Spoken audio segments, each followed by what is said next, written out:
কবুল হয়। সালাতে দোয়া কবুলের 3 জায়গা।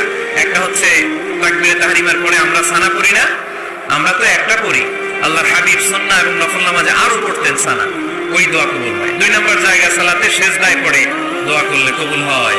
আকরাবু মা ইয়াকুনুল আবদু মির রাব্বিহি ওয়া হুয়া সাজিদ ফাকসিরু ফীহি দুআ। বান্দা যখন সিজদায় লুটিয়ে পড়ে, বান্দা আল্লাহর সবচেয়ে কাছে চলে যায়। কিন্তু বিশ্বনবী বলে, সিজদাটা তোমার রবের কুদরতি পায়ের উপরে করেছে। সিজদায় পড়ে দোয়া করো। সালাম ফেরানোর আগে বিশ্বনবী দোয়া করতেন, লা ইউসাল্লিমান্না আহাদুকুম হাত্তা ইয়াতাআওয়াযা মিন আরবা'a। আল্লাহর হাবিব বললেন, 4 জিনিস থেকে পানাহ না আছে আমার উম্মত যেন সালাম না ফিরায়। তারা যেন পড়ে, আল্লাহুম্মা ইন্নী আউযু বিকা মিন আযাবিল কবর, আউযু বিকা মিন আযাবি জাহান্নাম, আউযু বিকা মিন ফিতনাতিল মাহইয়া ওয়াল মামাত, আউযু বিকা মিন ফিতনাতিল মাসিহিদ দাজ্জাল। আল্লাহ কবরের আযাব থেকে বাঁচাও, আল্লাহ জাহান্নামের আগুন থেকে বাঁচাও, আল্লাহ জীবন